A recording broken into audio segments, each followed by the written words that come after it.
करता हूं, अगर ये क्षेत्र की जनता हमारे साथ लड़ाई लड़ने नहीं आएगी तो संभवतः हो सकता है आने वाले 10 दिन में मुझ जैसे 2-4 बच्चे हाथी हमला अपने ऊपर करेंगे और यहाँ पर लाश बन के रहेंगे और जिम्मेदारी अधिकारी होंगे जो हमसे झूठ बोलते हैं या तो छोड़ देंगे। वादों की बलि चढ़ती जवानी और जेवर एयरपोर्ट के गेट पर अपनों का दंगल। इतिहास गवाह है कि विकास की ऊंची इमारतें अक्सर उन कंधों पर टिकी होती हैं जिन्होंने अपनी जमीन और अपनी जड़ें उनके नाम कर दी। लेकिन जब वही कंधे हक की लड़ाई के लिए तपती सड़कों पर उतर आए तो समझ लीजिए कि वादों की बुनियाद कच्ची थी।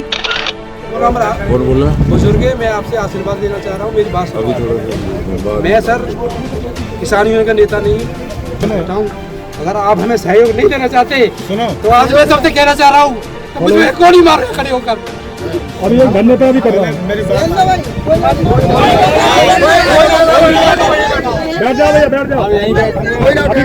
पारा 42 डिग्री को छू रहा है, आसमान से आग बरस रही है और जमीन से लू के थपेड़े उठ रहे हैं। लेकिन जेवर एयरपोर्ट के इस गेट के बाहर खड़ा ये हुजूम न मौसम से डर रहा है और न थकान से। ये वो युवा हैं जिन्होंने बरसों पहले एक सपना देखा था, अपनी जमीन के बदले अपने भविष्य का सपना। इन्होंने 5.5 लाख रुपए की नगद धनराशि को इसलिए ठुकरा दिया ताकि जेवर एयरपोर्ट में नौकरी के विकल्प को चुन सके। आज यह वही विकल्प इनके गले की फांस बन गया है। 24 घंटे बीत चुके हैं, काली रात बीत चुकी है और अब दहकती दोपहरी भी इनके हौसलों को नहीं डिगा पा रही। क्षेत्र की भूमि अधिग्रहण सबसे शांतिप्रिय तरीके से हुई है, परंतु क्या इन अधिकारी जो बच्चों से, किसानों से, परिवारों से झूठ बोलते हैं, इनको घर में बैठ बैठ कर चाय पी और सहमति ली जाकर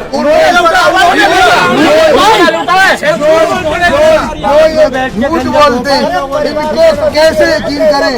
क्या इनके साथ ये जेवर क्षेत्र भाई कोमल भाई इनके साथ जेवर क्षेत्र जुड़ेगा कैसे? समस्या बहुत बड़ी है। बच्चा भी नहीं चलती और यहाँ तो लिखता भी झूठ बोल रहे हैं और वक्ता भी झूठ बोल रहे हैं। झूठ पर झूठ बोला जा रहा है। 3 से 4 बार हो गए ड्राफ्ट को झूठ। एक और बात समझिए, ऐसा प्रतीत होता है कि हिंदी इन्हीं को आती है, हम हिंदुस्तान के हिंदी नहीं जानते। हिंदी का डॉक्यूमेंट किसी को पढ़ा लीजिए, चैलेंज रख के कह रहा हूँ, किसी भी पढ़े लिखे व्यक्ति को पढ़ा लीजिए, अगर जो हम कह रहे वो बात नहीं थी। इन्होंने कहा था सभी बच्चों को ऑन रोल यहाँ पर मिलेगी। सभी बच्चों का मतलब है योग्यता अनुसार का मतलब था पोस्ट आज मिल जाएगी या कंपनी यहाँ पर रहेगी, पोस्ट योग्यता के अनुसार हो जाएगी। हमने कब कहा था कि यापल के अंदर 10वीं वाले बच्चे को तुम सीईओ बनाओ? हमने नहीं कहा था, ना हमारी मांग थी। आपने झूठ बोल करके आपसे अपना यकीन छीन लिया। आपने इन बच्चों को असंतोष कर दिया। इस शांति प्रिय आंदोलन को कहीं ना कहीं ठेस पहुंचाने की कोशिश आपने की है। ये आपने इस क्षेत्र की जनता के साथ सही नहीं किया। मैं सौरभ कुमार शर्मा आज इस क्षेत्र की जनता से अपील करता हूं, अगर ये क्षेत्र की जनता हमारे साथ लड़ाई लड़ने नहीं आएगी तो संभवतः हो सकता है आने वाले 10 दिन में मुझ जैसे 2-4 बच्चे हाथी हमला अपने ऊपर करेंगे और यहाँ पर लाश बन के रहेंगे और जिम्मेदारी अधिकारी होंगे जो हमसे झूठ बोलते हैं या तो छोड़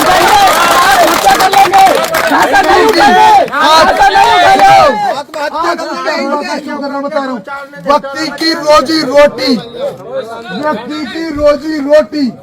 व्यक्ति की रोजी रोटी किससे चलती है? नौकरी से चलती है और नौकरी छीनी जा रही है तो जी के करेंगे क्या? भूखे मरने से बढ़िया है मैं एक दिन यहाँ पर पेट्रोल छिड़क के अपने को आग दे दूं। और क्या करूं? क्योंकि झूठे सच नहीं बोलते। हमारा आंदोलन इतना प्यारा था, शांति प्रिय था, हम सुनते थे, समझते थे, कहते थे, हम उठते थे, यकीन करते थे, इनका सम्मान करते थे। हमने अपनी मिट्टी दी ताकि देश को उड़ान मिल सके, लेकिन हमें क्या मिला? सिर्फ इंतजार और अब ये अपमान। ये शब्द उन बेरोजगार युवाओं के हैं जो छाता लेकर धरने पर डटे हैं। हैरानी की बात देखिए, जिस एयरपोर्ट के नाम पर विकास के डंके पीटे जा रहे हैं उसका कोई भी सक्षम अधिकारी अभी तक इन युवाओं का दर्द सुनने के लिए नहीं पहुंचा। क्या इन युवाओं की कीमत फाइलों में दबे किसी नंबर से ज्यादा नहीं। दोपहर के वक्त यमुना अथॉरिटी और पुलिस प्रशासन के आला अधिकारी मौके पर जरूर पहुंचे, लेकिन हाथ में समाधान नहीं बल्कि 10 दिन की मोहलत का झुंझुना लेकर युवाओं ने साफ कह दिया, अब तारीखें नहीं, नियुक्ति पत्र चाहिए।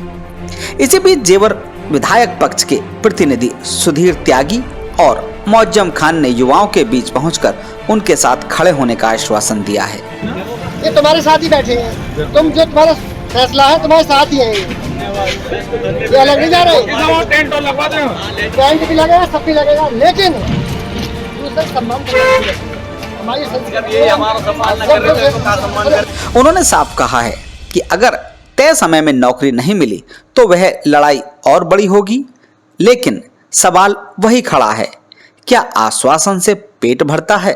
कोई जरूरत ना ये मत कहना कि भाई त्याग कीजिए, मैं धंधा बिगाड़ रहा, मैं बैठा हूं तुम्हारे बीच में। हाँ आप बैठ जाओ, कोई दिक्कत नहीं, सर सम्मान बैठो। मैं बैठा हूं, बैठ जाओ, मेरे बैठा जाएगा, बैठ जाओ। त्यागी जी, हाँ देखो आप हमारे बुजुर्गों मैं उठान नहीं आया, मैं जानता हूँ आप हमारा समर्थन करने आए हैं। मैं उठान नहीं आया हूँ। आप हमारे समर्थन में हो, हम ये जानते हैं, और जब आप हमारे भले के लिए कहना चाह रहे हो, लेकिन आज बच्चों के कहने से इस धरने को कंटिन्यू करने का आशीर्वाद दे दीजिए। बस ये बहुत बहुत जेवर एयरपोर्ट की चमचमाती रनवे पर जब जहाज दौड़ेंगे तो क्या किसी को याद रहेगा कि इसी गेट के बाहर कुछ युवाओं ने अपनी जवानी के सबसे कीमती साल इस धरने पर बिता दिए थे? क्या प्रशासन इन युवाओं को उनका हक देगा या फिर विकास की इस दौड़ में युवा कहीं ना कहीं फिर इस धरने को करने के लिए जारी रहेंगे? फिलहाल के लिए इतना ही। आप जुड़े रहिए हमारे साथ, देखते रहिए जेवर प्रेस।